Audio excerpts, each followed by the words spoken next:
practice. All right.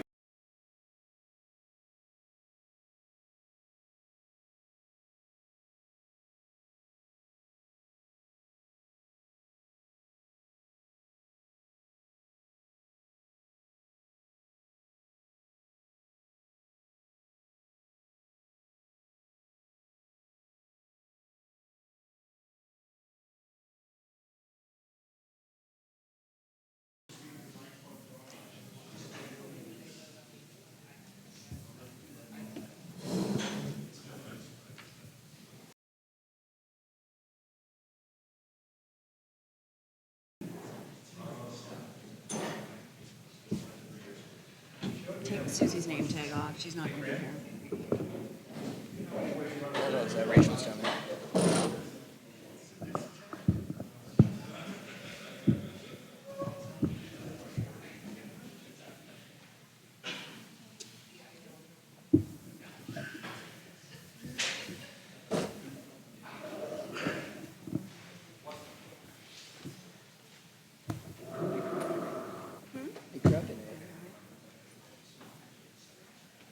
Some people are blaming it on the student union. What? Some people are blaming us for putting this on the student union on purpose. Don't care. Is everybody ready to start?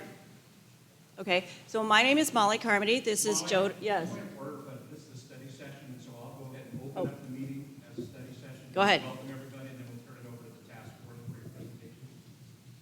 We're still waiting on a microphone. He's one of these extra ones.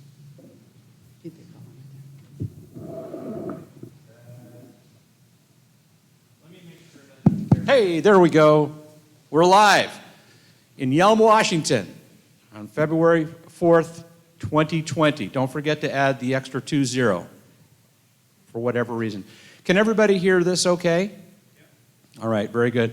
Well, we're going to go ahead and start our study session. For those of you who have not been to a city council meeting study session, this is a more informal gathering of the city council where we peruse information brought to us by various boards or by staff on topics that we might need to make decisions on as a council later on. So as you can see from our name tags, we're the council over here. Our tonight's presentation is going to be, and really our only agenda item tonight is going to be from the report from the Homelessness Task Force. They'll give you a little background about how that started and what they came up with. I believe we have a PowerPoint presentation to go along with it, which they'll be able to walk you through. When they're done with their presentation, we would welcome commentary from the assembled citizens here tonight. Ask any questions that you might have of the task force. Council is here to listen and to peruse, and we'll talk about next steps after the presentation is done. Sound good? Council, you all good? Okay, take it away, Homelessness Task Force. Okay, so here we are. My name is Molly Carmody. I'm a city council member. This is Joe DePinto, also a city council member. This is Deb Larson, a member of the Homeless Task Force Committee, or Homelessness Task Force, sorry. The other people couldn't make it. Today. Basically, I'm just going to give you a little rundown of the whole process that has been going on for the past year. And I want to preface everything here tonight by saying that I do have to leave at 7 o'clock because I have rehearsals for Calendar Girls, which is a play that's being put on by our local standing room only theater company. So the Homelessness Task Force was brought about basically in October of 2018. People were complaining on Facebook, hey, there's a lot of homeless people in Yelm, can't we do something about it? You know, what can we do about it? Is there anything that we can do about it?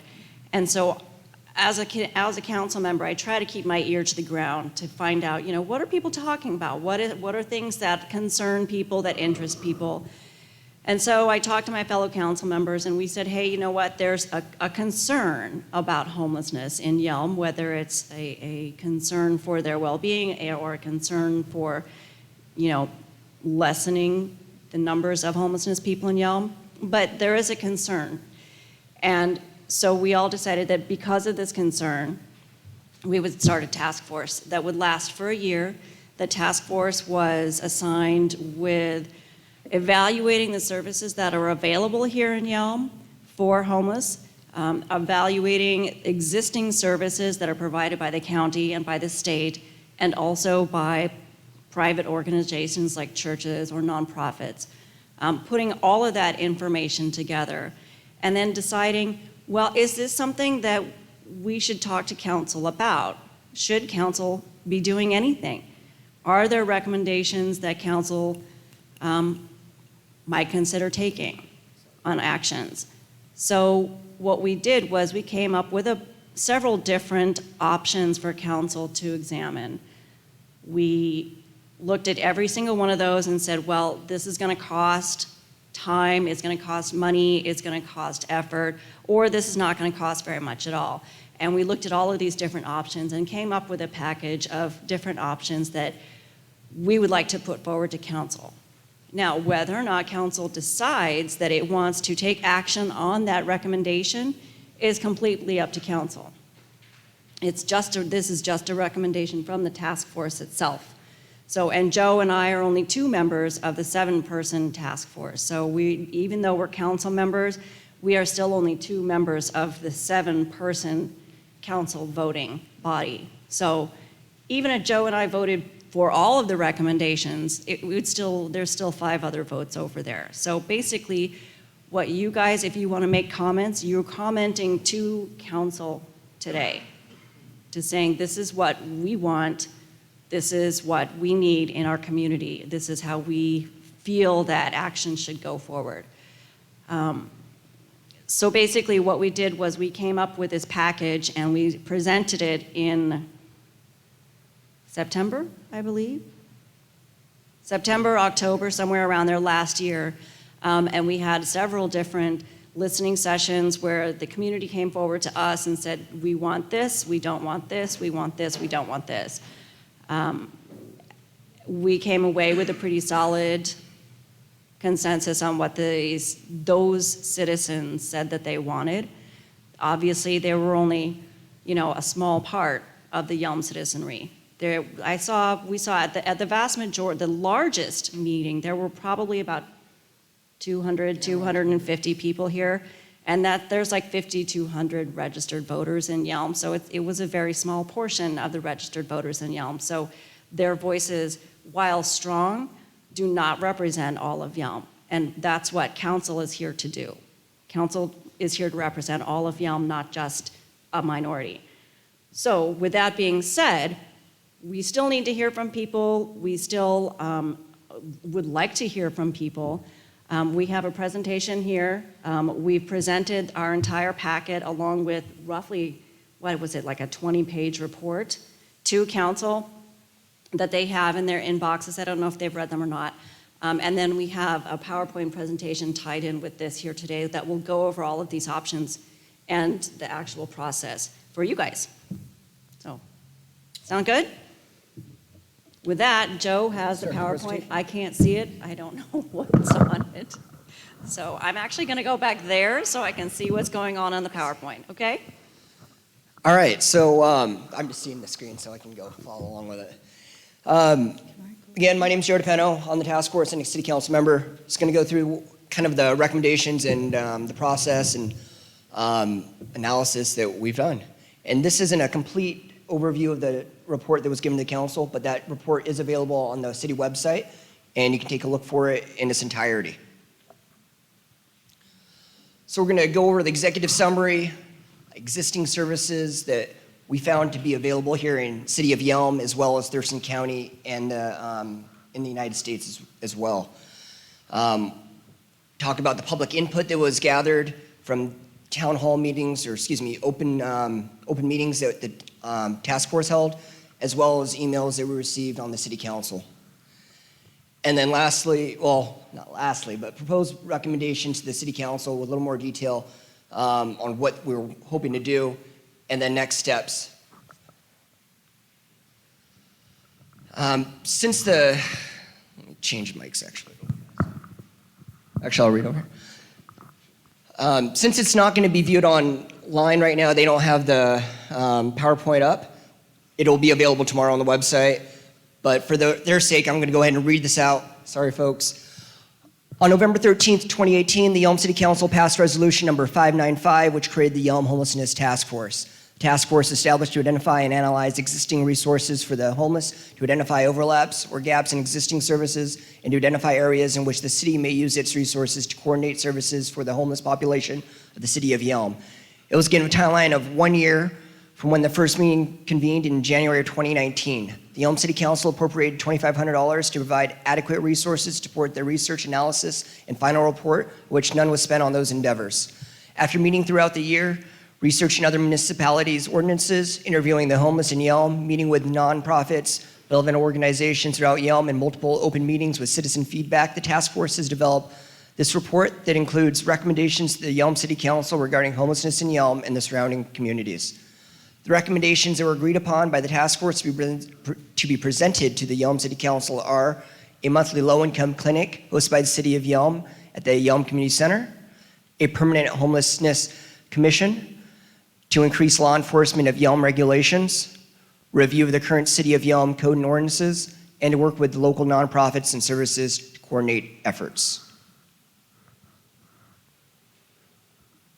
What we discussed on the task force from our meetings from the very beginning to all the way up to the town hall, I keep calling town halls, to the open task force meetings here that were held at the community center, included meetings with different organizations that were mainly nonprofits, but also Thurston County from their homeless department, as well as homeless advocates throughout Thurston County, such as homeless shelters, and how they respond to the crisis in Thurston County in itself. Existing federal services, mainly from the Department of Housing and of Urban Development. The Continuum of Care program is designed mainly to provide a community commitment to the goal of ending homelessness. Emergency Solutions Grants program. Title V, federal surplus property for use to assist the homeless. And these are all federal programs that are available to anyone if you meet the qualifications. Existing services here in Washington State, we found that the Department of Commerce, with the Office of Family and Adult Homelessness, and the Office of Homeless Youth Prevention and Protection programs are good programs with a lot of options for landlord mitigation types, home tenant-based rental assistance, youth adult housing programs, a lot of programs for the youth to get them out of homelessness. Also, from the Washington State Department of Social and Health Services, including some emergency programs for medical, dental, and financial that is available readily for anyone that needs assistance right away. Thurston County has an Office of Housing and Homelessness. They provided a report which is in the actual Yelm Homelessness Task Force report. It goes into detail of what they do and what they offer in Thurston County, some of the things that they recommend and what they found in their report. They also have actual programs such as the Community Development Block Grant, Community Investment Partnership, Homeless Housing Program, and Affordable Housing Program. City of Olympia, while it's not necessarily open for the City of Yelm residents, there are resources available for those folks that are homeless in that area, which include mitigation sites and the Plum Street Tiny Home Village. On this is a huge list of different services locally here in Yelm. The ones in blue are, the blue ones are, correct me if I'm wrong, the for-profit organizations. No, I believe in the little thing in the corner. Yep. I believe those are, I can't see this very well. Sure. But I believe they're the ones that are from out of our immediate. Excuse me, so those are the ones that are from not necessarily inside the city limits, but outside it, but nearby that are available. They include Stand Up for Kids, Family Support Center, Sidewalk, Community Action Council, Together, Capital Recovery Center, and Homes First. The rest of these are mainly churches, but also in Yelm, but also include nonprofit organizations such as Nisqually Valley VFW, the Moose Lodge, Lions, and some other folks that offer very limited services, but some nonetheless. And Deb, do you want to go ahead and start talking about the point in time survey as well as some of the next slide, which is the needs that you found through those surveys? I can.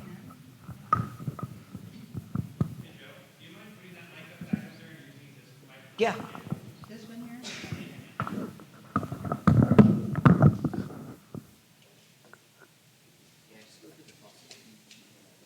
Yeah.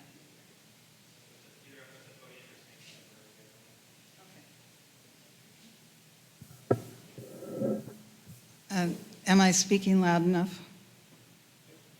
Okay.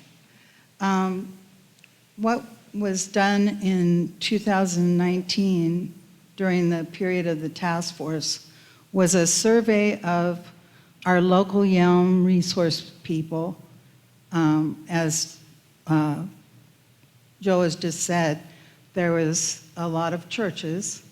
I think we surveyed about 15 churches, 3 businesses, let's see, 5 charitable organizations, and 9 area resources that were programs that are available more in Olympia and Lacey than here in Yelm.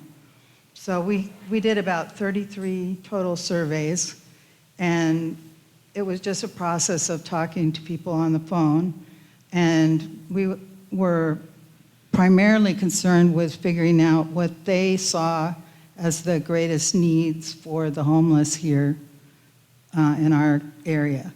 And they came up with about 4 different areas that they were concerned with. And the first area was the highest priority was shelter in winter weather, because we have some pretty lousy weather, and the only place that's open for shelter now is the police department, and I think it's fairly limited space. Is that correct? Is it pretty limited space, or? Yeah. So the next top priority was showers. I think many of the people feel that they would like to clean up. They don't want to be looking as ragged and dirty as they are. So that was a big priority. In current time, we don't have a shower that's working that could be used by homeless people. The one that was at the Lutheran church is broken and has have some plumbing done, and that we've applied for a grant, but I haven't heard the result of that. But that's one of the top things that the local providers were interested in. And the third top concern was counseling for the homeless people, particularly psychological counseling. Then the second priority was combining counseling and job skills training and treatment for addiction. So it's kind of a wraparound service that you come in with whatever your problems are, and you get counseling, then you get trained in some job skills, and you can hopefully move from that situation into being a productive member of society. And then the third top priority was additional food. And I think that's mainly keyed toward the weekly dinners that are sponsored by the churches locally. And we have, I believe, 3. Tonight is the Lutheran Church, Thursday is the Prairie Christian Church, and Saturday is the Crossroads, right? Anyway, those are the top ones. There were a lot of and the last priority was services for women and children, which I think is very important. We have a lot of services that are being done to provide the school-age kids some support, but we know very little about the moms that are taking care of these kids, and there's probably 80 to 100 moms that we really don't know about. We know that there's 119 students that are in the school district from grade K, kindergarten to 12. And we know that at home where they live, they also have children under age 6 that are important to consider. And right now, there's not much going on for that group. Another thing I'd like to just touch on is that we do a point-in-time count of the homeless, and it happens every year at the end of January. And we just did our survey of the homeless, and we had it at the Lutheran Church, where we provided a lunch for the homeless, and we also provided blankets and camping kinds of items that they were very appreciative of. And then we took the surveys while they were sitting and visiting with people. And at the same time, we brought in people from DSHS, from CMAR, from the veterans, and the Capital Recovery, who will come out and provide services to our people here if they can find a place to meet with them. So that's one thing that I think is important. And the last year's point-in-time survey showed just who these people are and what kinds of problems they've had. The largest number, like 46%, have lost a job and had evictions. The next largest group is about 28%, and they were family breakups and domestic violence.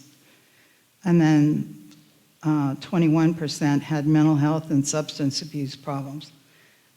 Surprisingly, only about 10 or 11% of the population is having substance abuse issues. The other 10% are mental health issues, and those folks are being turned out of our institutions because those institutions are closing their doors, and so they end up on the street. That's a population that's probably going to be increasing. I also wanted to point out that the people who are homeless are from our local area.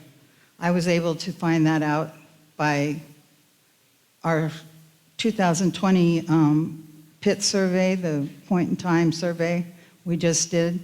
We found out that there's over half of the people who are homeless here, out of the 34 that we interviewed, more than half of them were from Yelm.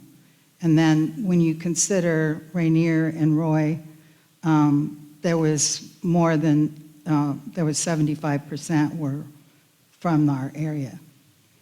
And that's pretty much all the news I have. I have some things to hand out to you later. And I'm very happy to answer questions. We'll go on, continue with the slide and ask for questions here. Okay. Thank you, Deb.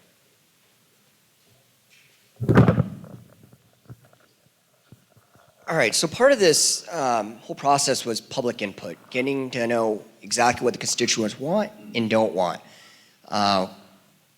Having multiple open meetings with, like Molly said, about 200 people at the highest and at least 100 in the other ones.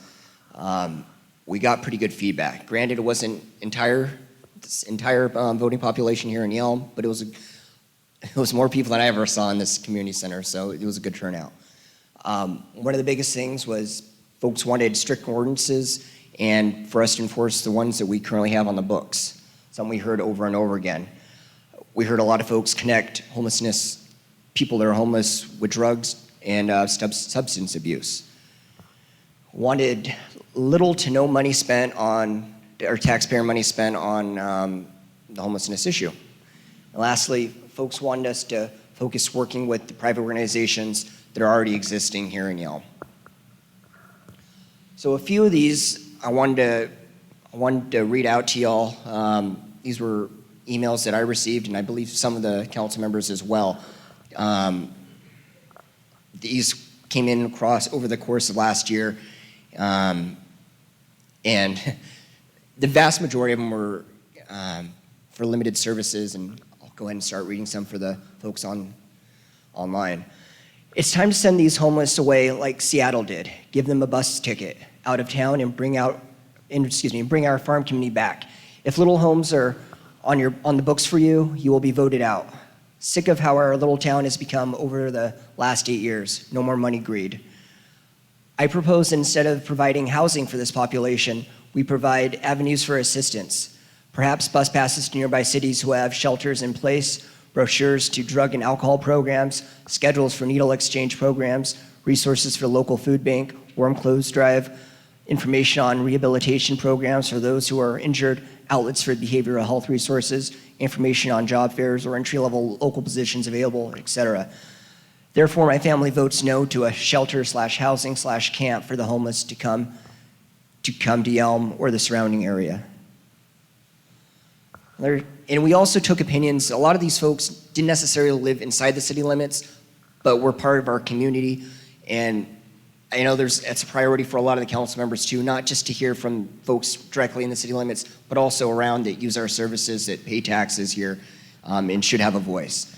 So I'm a resident from Roy, Washington. However, my family and I consider Yelm our hometown. The majority of our money used for extracurricular activities is spent in Yelm. We choose to move here after my husband separated from the military in 2014. I want to point out that I understand our state government has made dealing with homelessness very challenging, but the solutions listed by this committee to combat homelessness are not, in my opinion, what is best for the city or its residents. There are already many programs available to people in need. The problem is that many don't allow people to be current drug users. We need to reinforce our current laws and allow our law enforcement to do their jobs to the full extent of the law. Let's start kicking people off property that doesn't legally belong to them, booking people for public intoxication, booking people for small property crimes, arresting people for the crimes they commit. This town cannot afford to enable the homeless. Uncle Sam moved me here in 1986, and Yelm has been my home since. I'm now retired from the military and run a small trailer maintenance and repair business. I've been here long enough to see and grow along with my adopted home and love what it has become. I see the homeless problem as a multifaceted and place it into 4 categories. First and foremost, from my observations, addiction is by far the largest reason people end up in homeless situations. Second is mental illness. Third is those who have become homeless due to a catastrophic life event. The final one is those who just choose to live off the grid in good graces of other people. Easy to say, now how do we fix it?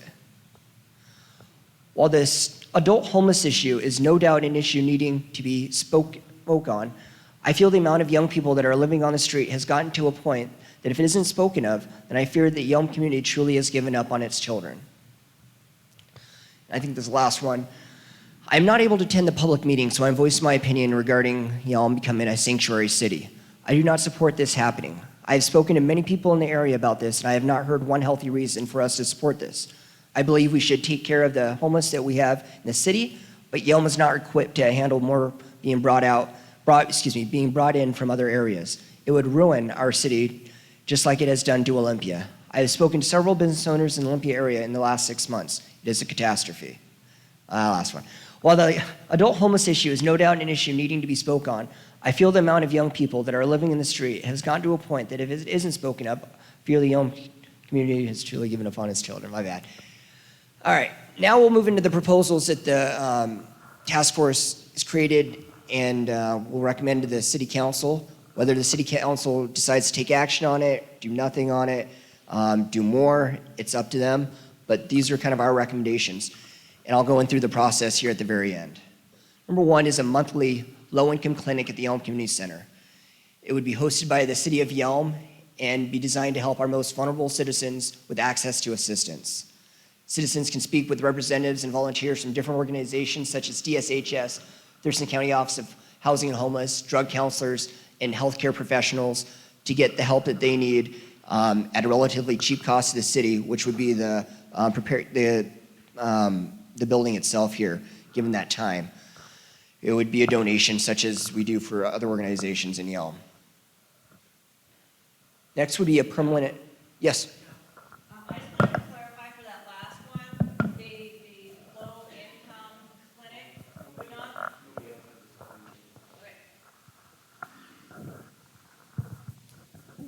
I just wanted to clarify that the low-income clinic would not necessarily just be for homeless people. It would be for anybody who's low income, anybody who has problems making ends meet. We were also thinking about including the Thurston Volunteer Legal Clinic to come in because a large majority of people that are low income have a lot of legal issues that they just can't afford to approach or address. So we were thinking that this would help prevent homelessness if we could get low-income families in to get some help before they hit that roadblock that makes them homeless. So this would be helping to prevent that problem. But it's also would just be for anybody who really can't afford to get the services that they need, healthcare, legal care, job skills, whatever. So that wouldn't be, it's just for anybody who needs that help. So there you go. And if you want to speak more on any of these, just, okay, yeah. Same with you, Deb. If you want to speak more of these proposals, it's up here. Next would be a permanent homelessness commission. We would create a homelessness commission to provide basically what we've been doing this past year, but on a regular, consistent basis. And would give quarterly reports and recommendations to the Yelm City Council. It would be made up of local residents. We decided, I believe, that we wouldn't have elected officials on this, but rather just citizens here in Yelm and surrounding areas. It would produce and maintain that list that we had and update it regularly. Third would be to increase law enforcement of Yelm regulations. Increase enforcement of current ordinances and RCWs pertaining to property rights of business owners and private residences. Utilize code and ordinances to remove/prosecute offenders. Increase funding for public safety.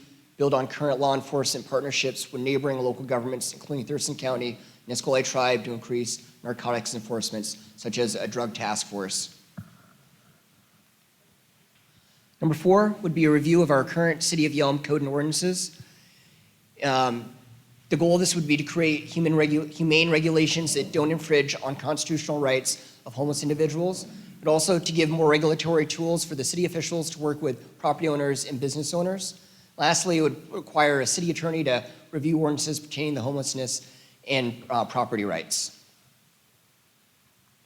Lastly, our 5th proposal would be to work with local nonprofits and services to coordinate efforts.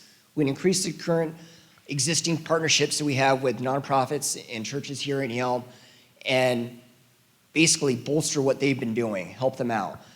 Make available the list of existing services the Yelm Homelessness Task Force created for our most vulnerable citizens in Yelm in an easy to distribute handout for folks that want help, that don't know all the resources. They can look on this easy list and get the help that they need. There were 2 votes that had a tie. So while they didn't pass, the task force did ask that we include these in the report as well. And they were, 1, to move Thurston County Code Blue events from the Public Safety Building to the Yelm Community Center, and a Public Works jobs program.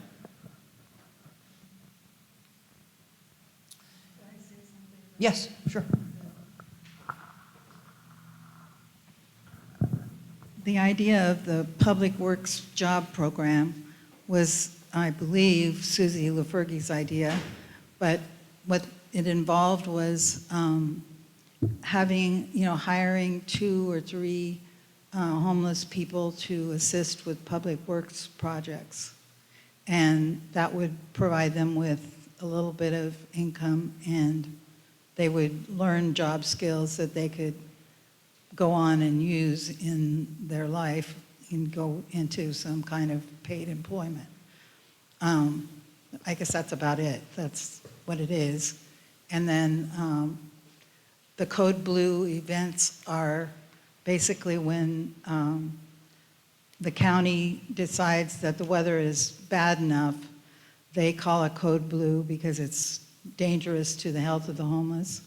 And we just had one of those recently, and we weren't able to get it, people to shelter really, but we were able to get a lot of blankets, heavy-duty blankets that were good for the homeless, and we gave out, I think, about 60 blankets, something like that, and we're still giving them out because of the weather right now.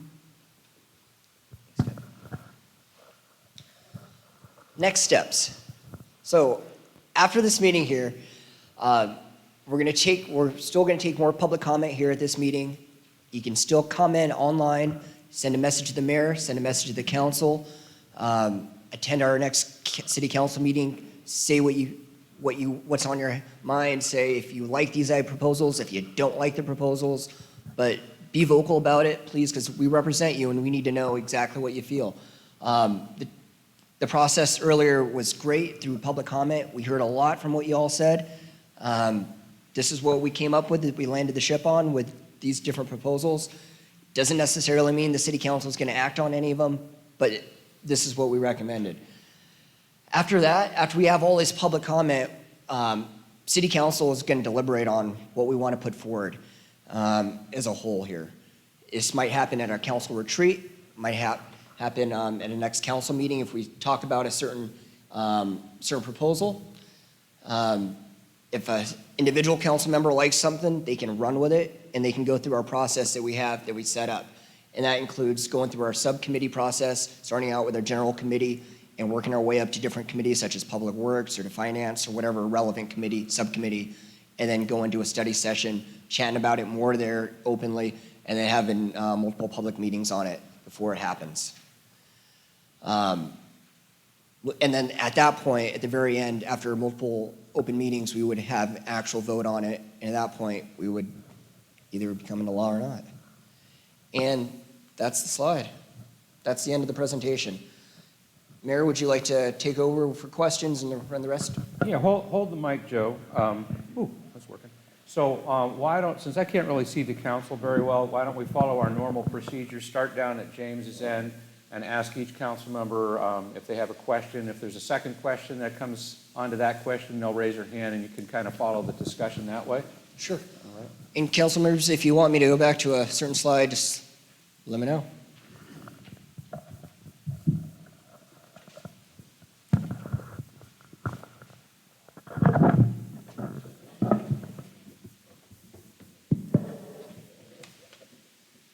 The one question I have, with the list of all the services that we're talking about, are you thinking of making up like basically a small little handout that you can just give straight to people and that way they know what they're doing? Yeah, if council wants that, absolutely we can provide that.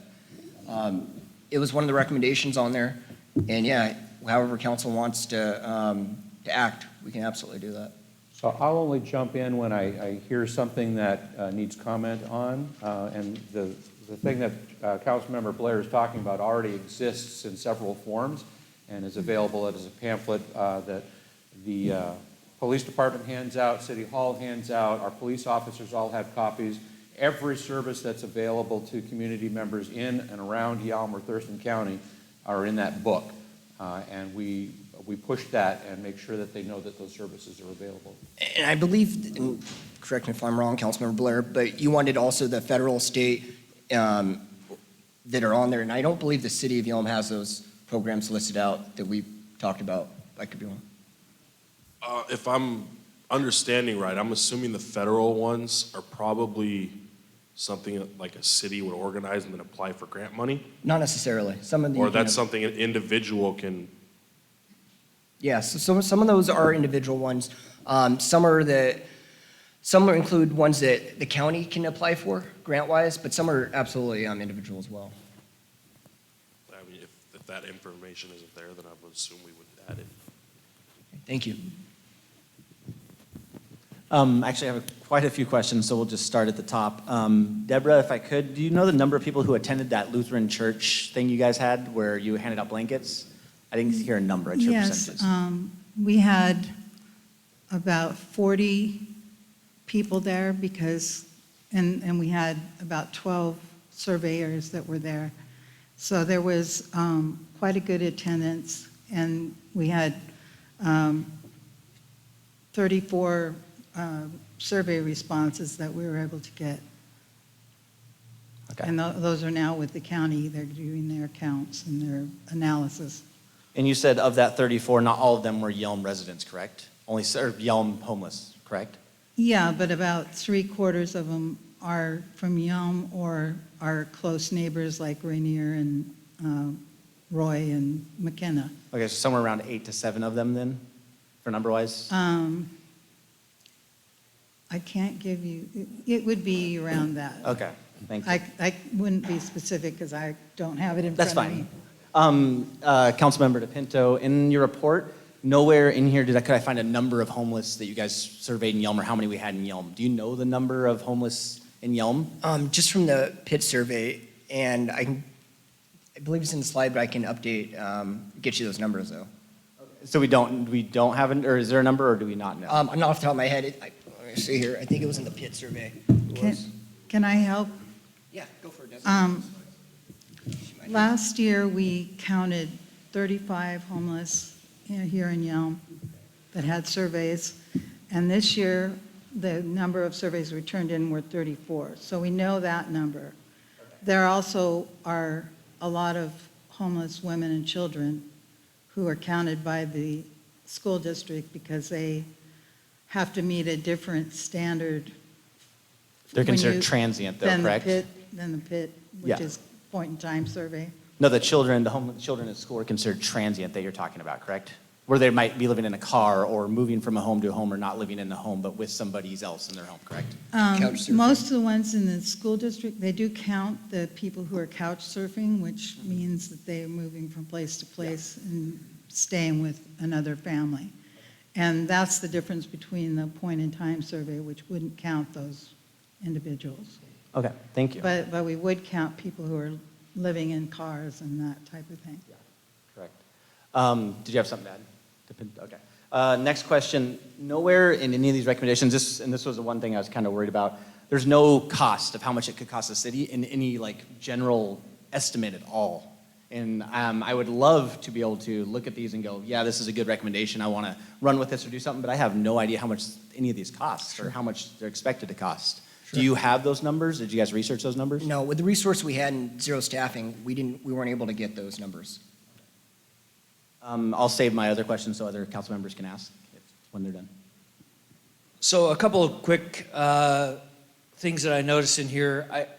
One of the suggestions was increase law enforcement of Yelm regulations. I believe they are. I think it sends a terrible message that the officers are not doing this, and I think they're doing very well. I think the issue comes from prosecution, which is way outside of our realm. So I think we need to be really careful and mindful of that we're wanting the police to do a job that they're already doing, first of all.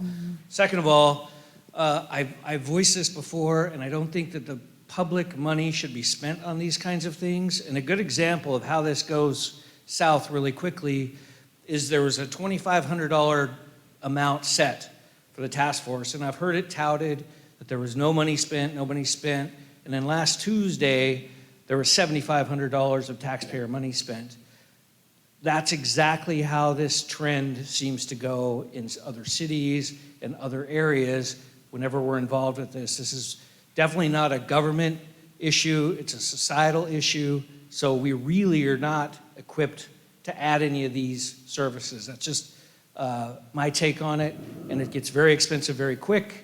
Sure. And for being very fiscally responsible, as you say, I think it's very reckless to make recommendations without financial accountability. Sure, so for your first comment, regarding the police officers, yeah, I would agree with you absolutely on that. I think that the enforcement that they do with the resources they have is absolutely 100% good. They do as much as they can with what they have. I think they could do more with additional resources, with more officers, an additional detective, with more boots on the ground.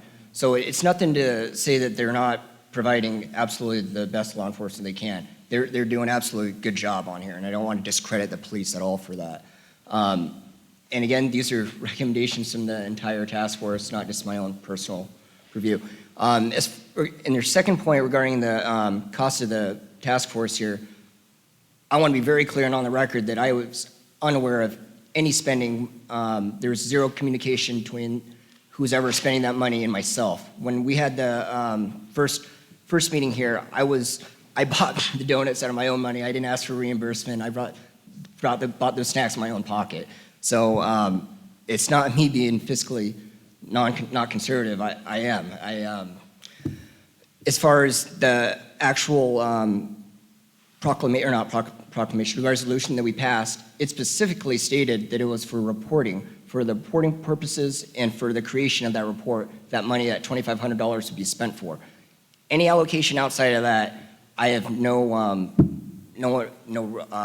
understanding of where that came from, how it got spent.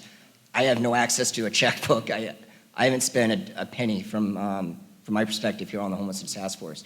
Granted, it costs money to have folks videotape this, have staff here later, and that's not from the task force itself. That's an executive decision. So I want to jump in on that. I don't know if you can hear me well enough on this or not, but I'll just hold it up like this. Can you hear it okay? So there seems to be some concern about that, and if you want to wordsmith the resolution that way, that's fine, but it was very clear from the very beginning of this task force that staff was going to provide some support. It was everything from the recording to copying of documents. A lot of time was spent by staff, and our staff was able to, as they do on many projects, parse that out in small blocks, and that report was given to council back in October that showed exactly how much money had been spent thus far, which was about $1,800. I don't think the $7,500 number is accurate. We're looking into why it would look that way in our system, but it certainly, there was an expense of time and energy and equipment that was to support the task force, and that's why it was allocated, why the council asked for it.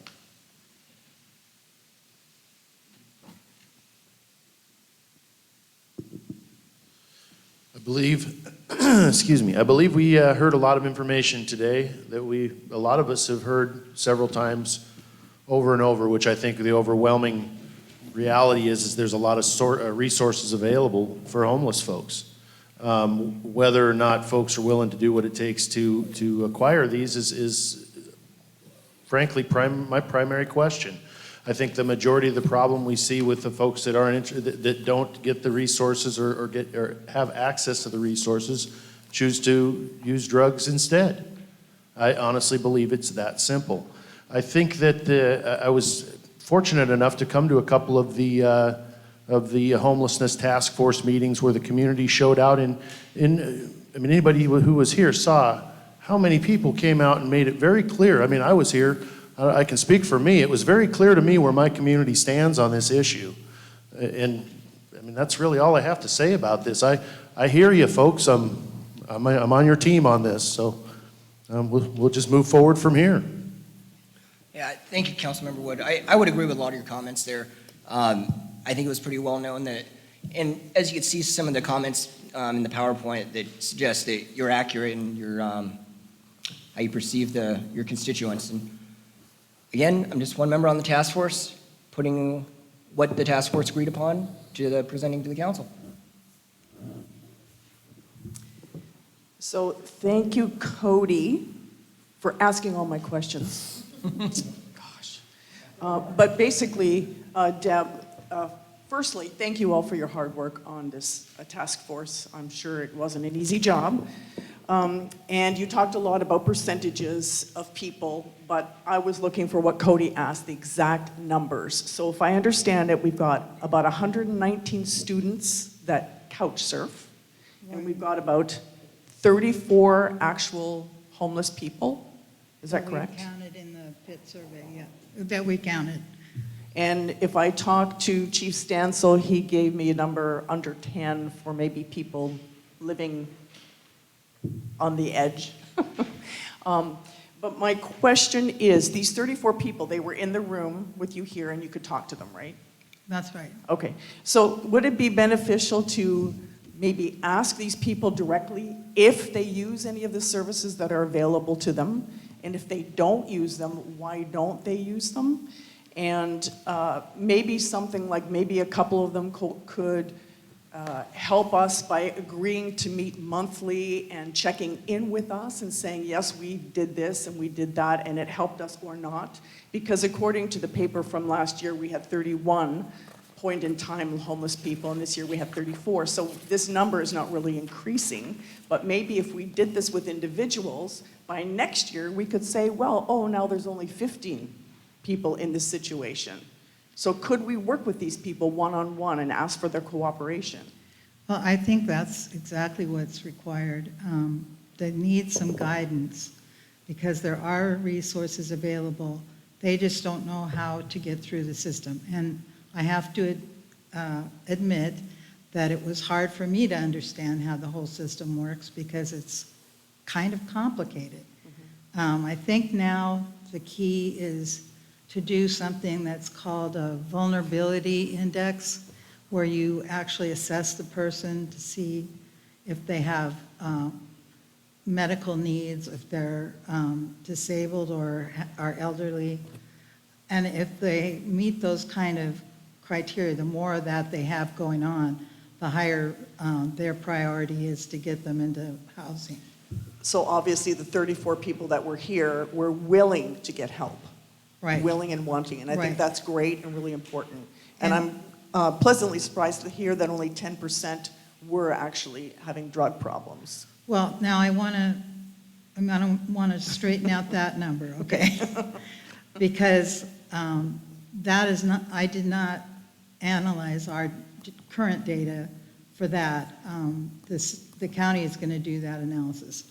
But the 10% number comes from the 2019 point-in-time survey that the county did, and it's for the whole county. Okay, I see. Thank So you. we don't know specifically what the What our situation Yelm here. number is. Yeah. Okay, that'd be good to know too. I think having exact numbers would be really helpful.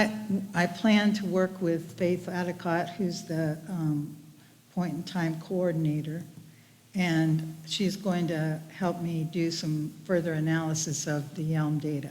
Okay, thank you very much. And thank you, Terry. I wanted to, or Councilmember Kaminsky, excuse me.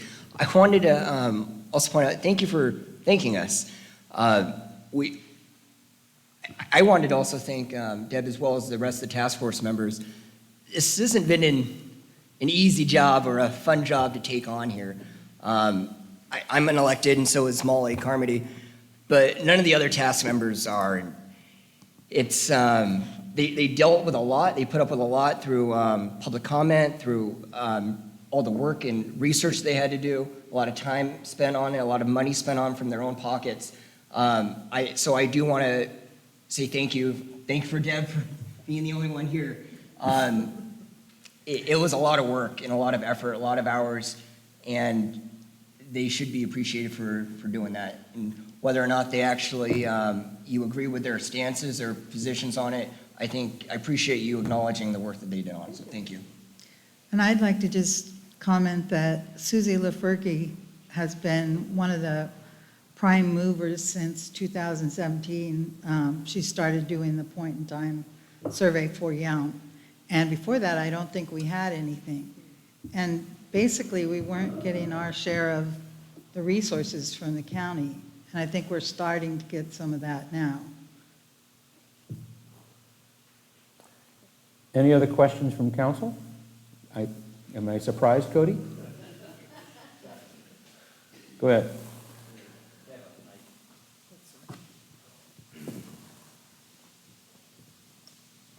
I'll try to be very brief so we can move on.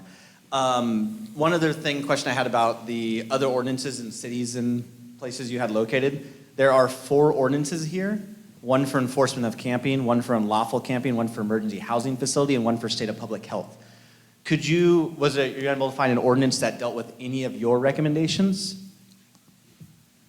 Yeah, basically. Any camping, and that's what we searched for is camping, homelessness, a few keywords. And and there were some other items such as the Plum Street homes, tiny homes, but it wasn't necessarily an ordinance or a regulation, more as a policy decision on that city. Okay. So like, just for example, the monthly low-income clinic, you weren't able to find any other city in the entire United States that was doing something like that? Not in the United States, well, not in Thurston County. Oh, okay. Neighboring municipalities. Okay. We didn't have the resources to check out every single city in the United States. Yeah, I know that. I just thought I know you guys, you're assigned to look for these things and hopefully find ordinances that we could use to kind of draft our own ordinance. So it was just disappointing to not see ordinances we could use for these to maybe move these along. I didn't know if you wanted to move on, Mayor Foster, if you want to move on to next steps, because I was going to start making some suggestions, so I'll wait for that. Yeah, let's wait for that. If the council doesn't have any more questions on the task force's presentation tonight, when we're done with those questions, then I think we'll move on to any questions or comments from the citizens, and then we can talk more about next steps, okay? Yeah. I have one question regarding the Public Works Jobs Program. Is this are you thinking more like, I know there's cities around the country that literally they'll hire homeless people to go around and pick up trash. I know there's been some good, I'm not really too big of a fan of it, but is it just like that, or are you thinking more something like along, kind of like what Tacoma, Pierce County does out of district court? There's a way where it allows them to do different jobs to pay their fines. I'm not familiar with what the Tacoma, is a requirement for people who have developed fines with the county or with the city. So Essentially, it's an option other than having to pay for it. They can do what's called work crew, and it's a set amount per day that you go do it. You're working for 8 hours. They knock X amount off your fines. It kind of helps alleviate that stress from people. And it's not necessarily just homeless people. It could be anyone that just say they have racked up a bunch of tickets. Helps them get that taken care of so they don't lose their license and then lose their job.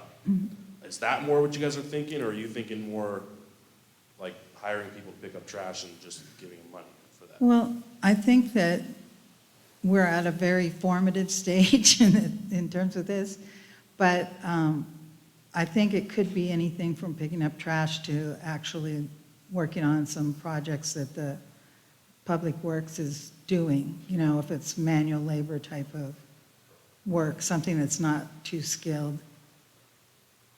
Gotcha. And Councilmember Blair, if you wanted more information on that, or you wanted a possible ordinance for that, I'd be happy to give other examples around the state, or around the country even. I mean, even just side note, not even necessarily directly to homelessness.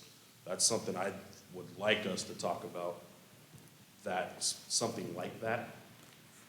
It's not necessarily like just handing money to people, but giving them the opportunity to work off their fines, so that kind of alleviates that struggle, I guess is the word.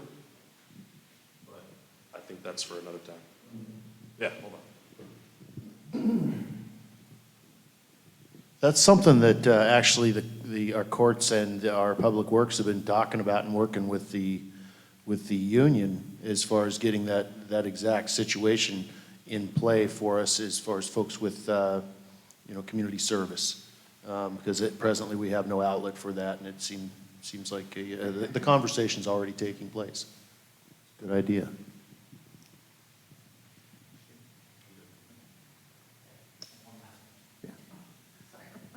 Deborah, for you, for the surveys that you guys took in the church, how were the surveys administered? Were they handed to them and they were taken out and done by themselves, or were people there addressing them and asking them the questions? There were people there asking them the questions, and all of our volunteers who did that survey were trained by the county to be able to administer them correctly.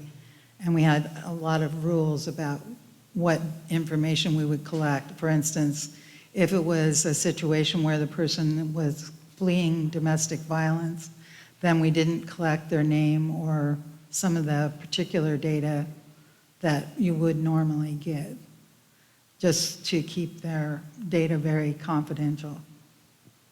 And when you guys did the survey for you said 10% had drug problems or drug addiction. Was that just an asked question, do you have a drug addiction, or was it observation?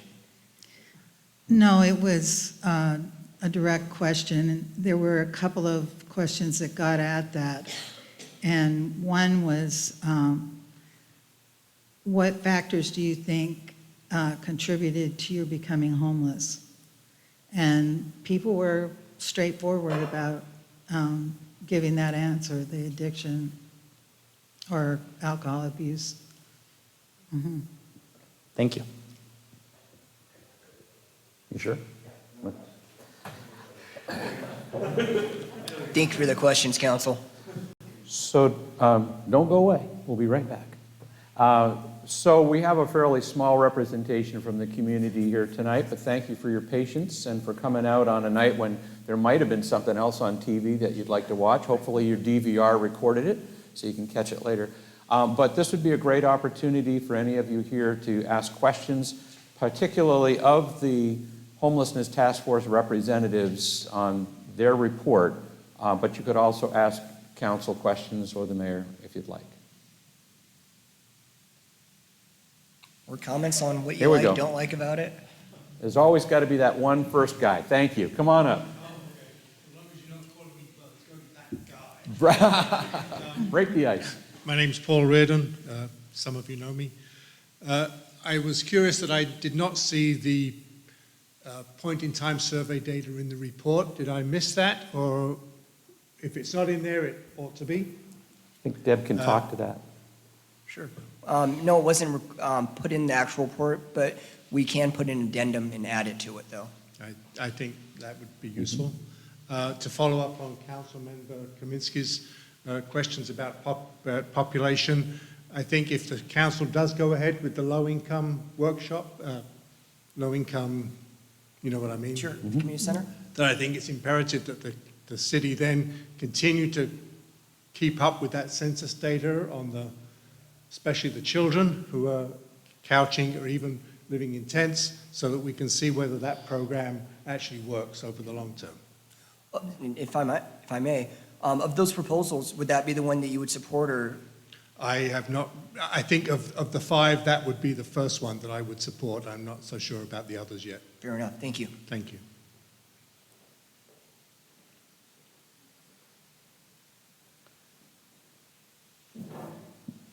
Bailey, you are the youngest one here. You represent the entire school community.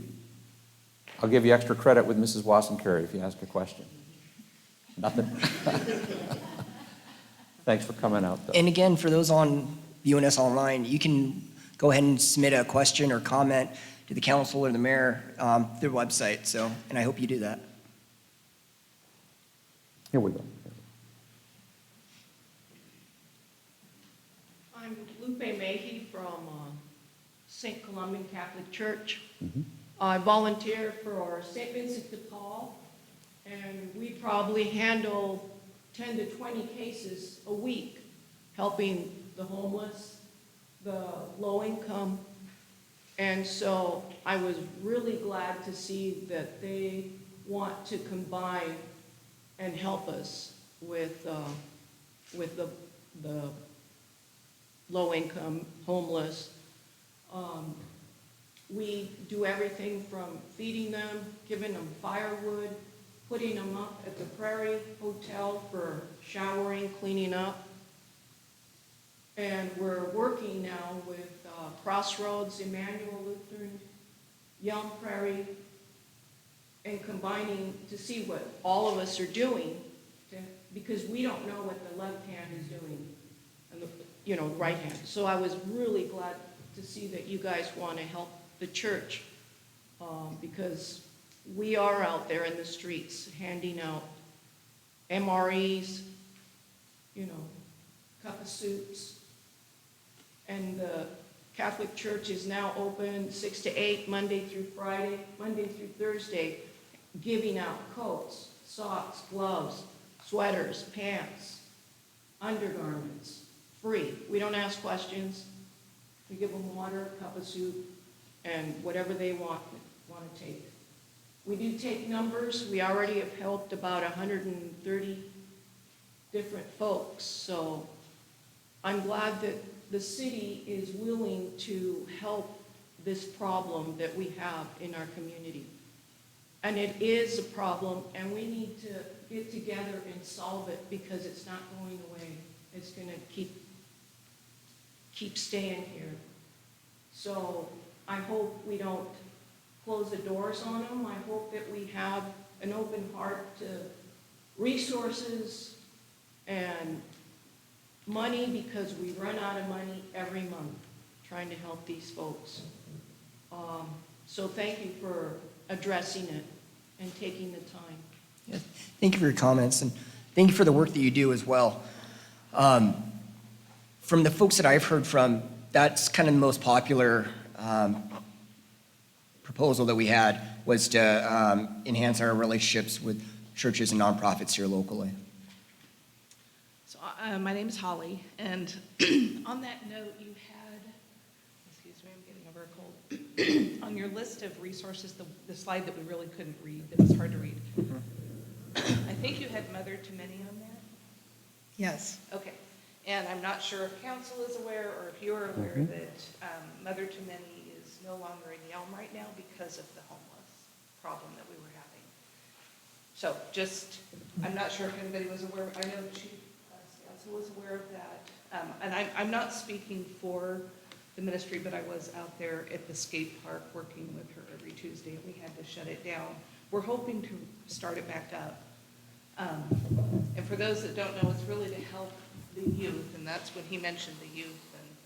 And a lot of these kids are just couch surfing, so it's just to build relationships and just to try to help them get them on the right path. But anyway, I wasn't sure if you guys were aware of that.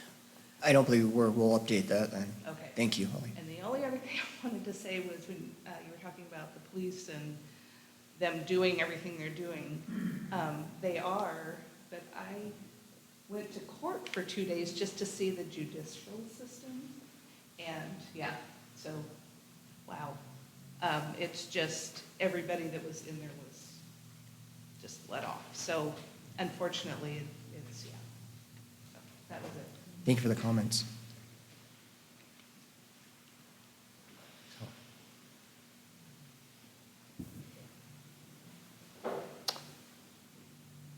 Anyone else? Okay. Well, I know we had a more robust discussion with the community over the earlier meetings.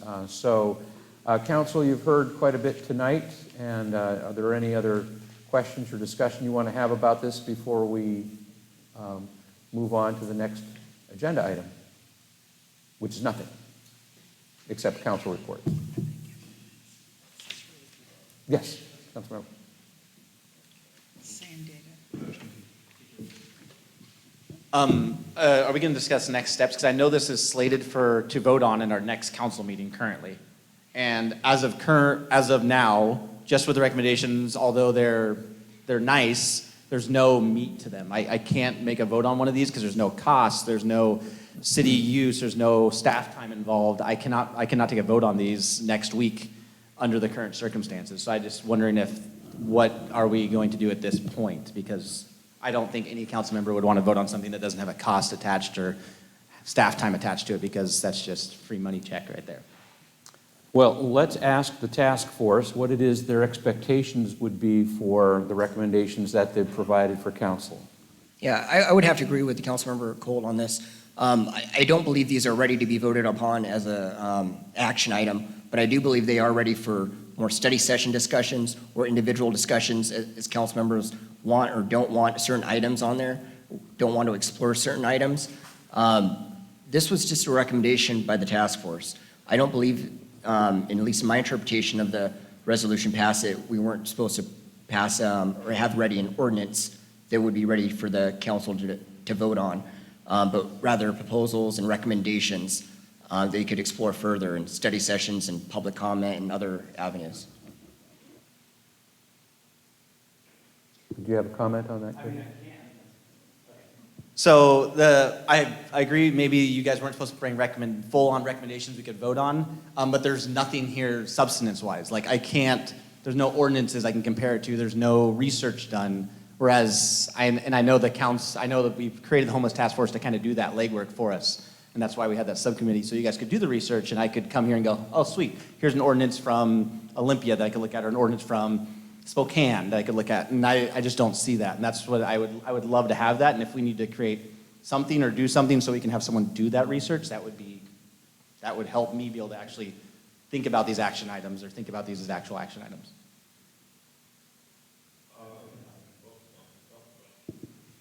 Just off of that real quick,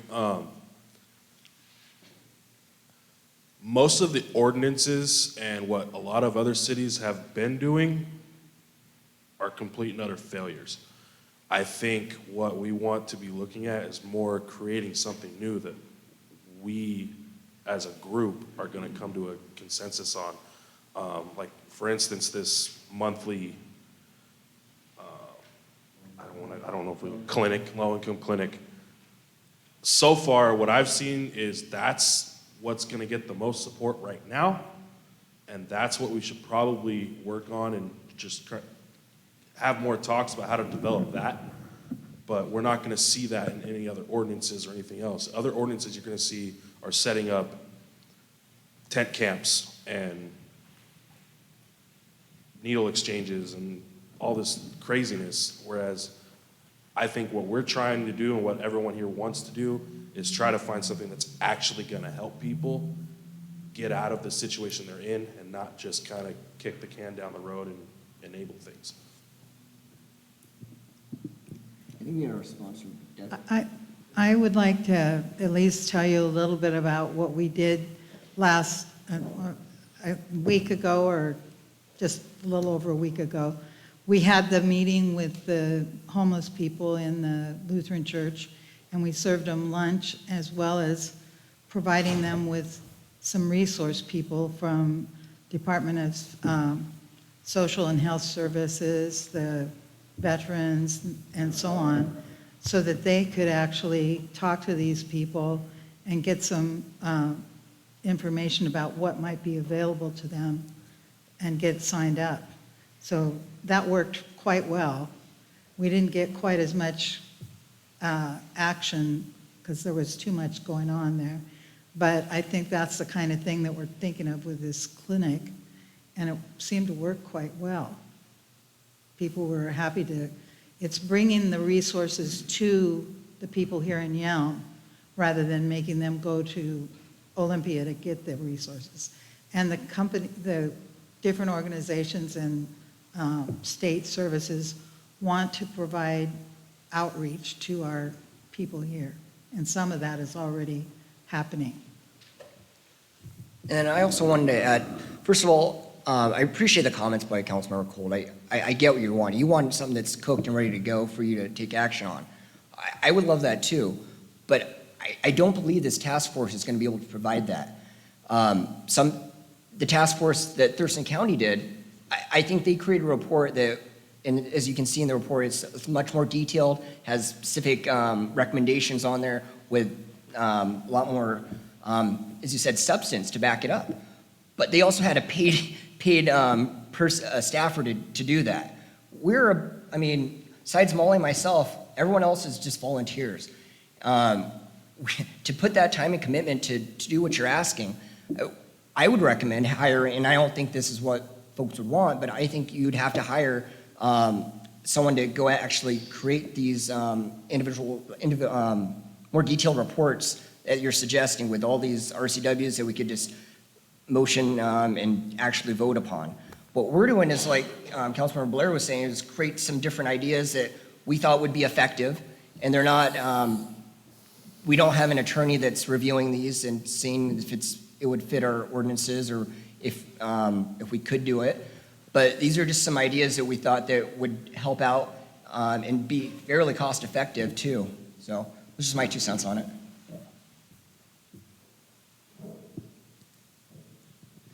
I totally understand. I totally agree with what you're saying. I was just worried because when I Googled monthly low income clinic, I found like 50 results in Washington, and there wasn't one of those listed. And that took me like 20 seconds. That's why I just thought there'd be a little more research done on your end. And I know you guys volunteered, you and Councilman Carmody volunteered to do this. And I just, from my personal perspective, when I volunteer, even though I'm not getting paid to do it, I put my whole heart in it and I wouldn't volunteer for it. So that's just my 2 cents, but I understand where you're coming from, where we should. And I do think we need to get deeper into these so we can get more answers about what these actually are before we vote on them. So I don't think we can bring these to the vote on the next council meeting, in my personal opinion. I would agree. All right. Closing statements. Anything else, Joe? That's it. Okay. So I will sum this up as to say that when I came in as mayor 3 years ago, we initiated some procedures, some programs that we've been doing all along. And here's the 3 things that we've been doing and we will continue to do.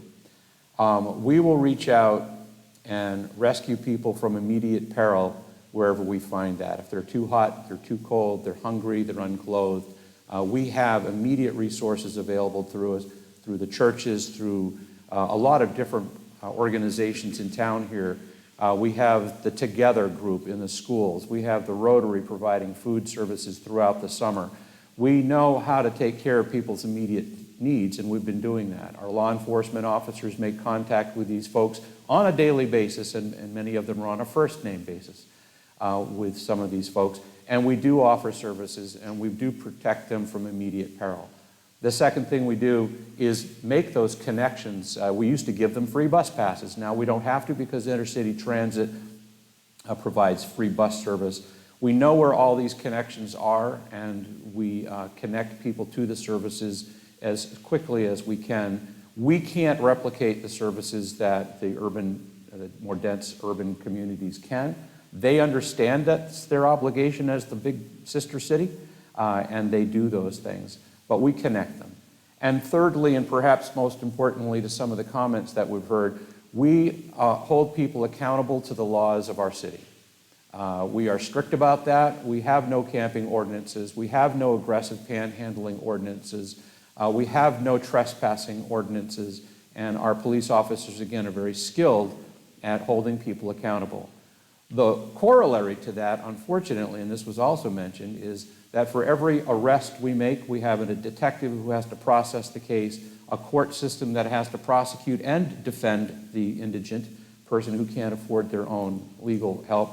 And yeah, oftentimes it's a revolving door because we don't have the jail capacity, which we pay a considerable amount for, to hold them for a longer period of time. So our judges tend to put them back on the street in the hopes that they can then enter into a successful program of remediation.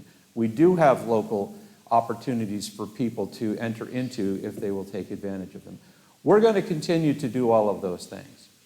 And then further, this council, many of us on the council, way before we were on council or before we were mayor, we worked within our community at various levels, and it might be something as simple as coaching children, mentoring them through Together like my wife and I do over at the middle school, working with the kids at the high school with the career and technical education programs, and a number of other ways, working on Thurston Thrives Committee, chairing the Thurston Regional Planning Council, sitting on the Community Investment Partnership with United Way and Thurston County to provide a conduit for those federal funds that have been mentioned that are typically given to organizations that provide services. Every one of these community service groups can apply for those funds, and these groups help provide the conduit for those community development block grant funds and human and health services funds. And we work in that way to try to stop the flow into these more desperate situations.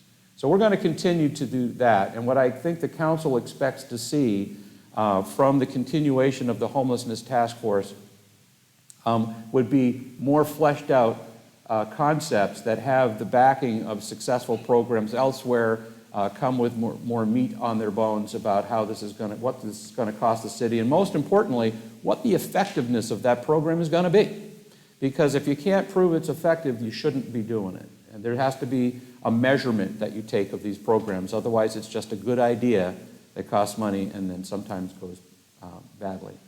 So, by the way, in the original resolution by the council, the formation of the homelessness task force did not give an end date to it. It said that it was expected to have a full report done by the end of the year in December, but then didn't talk about disbanding it. I think one of the recommendations on there was to continue the discussion as a task force. That's probably a good idea. This work is going to take a long time to fulfill, and I believe we'll see that recommendation come forward to council. It would be another subcommittee that the council could volunteer on. So, more work. You will expect to see this as an action item on the next agenda. It's already on there. And the council can discuss at that time, because we don't make decisions here at study sessions. We learn and we discuss, and then an action might come forward at the next council meeting. So, with that, the town hall portion of our study session ends. We thank the Homelessness Task Force for their presentation tonight. The continued agenda, we usually have a little bit more on a study session. We didn't know how long this was going to go, so we just held it to this one item. We do have council reports now. Does any of the council have a report that they would like to give or a new idea that they'd like to bring forth?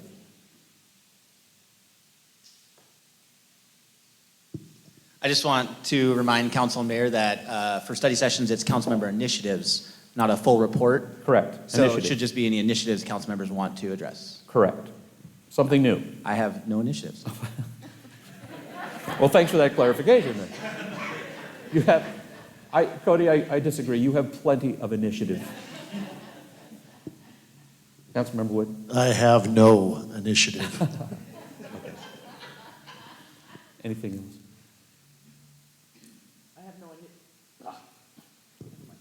I have no initiatives, but I was just observing there's probably about 30 people in this room, so it doesn't seem inconceivable that with all the help and all the good-hearted people that in Yelm, that we can help make some difference to the number of people that we have that are in trouble.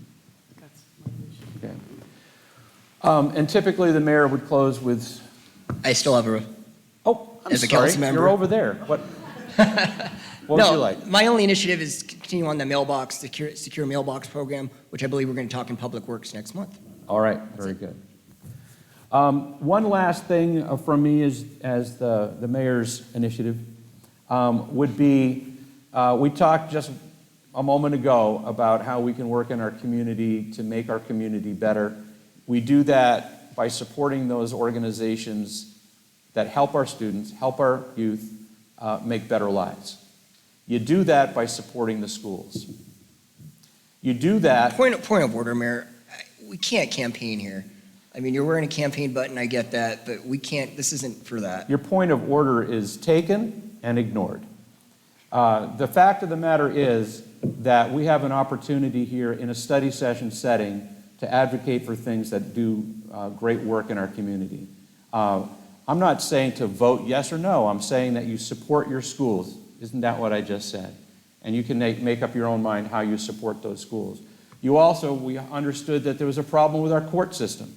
Well, you can't make a better court system without supporting the court system.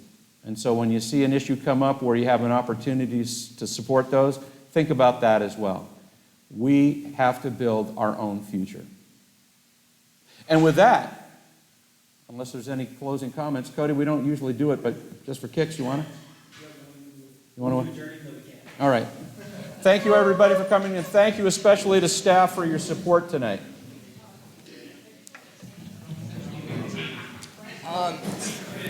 I was gonna make a joke, it's alcohol, no, it's coffee. Hi,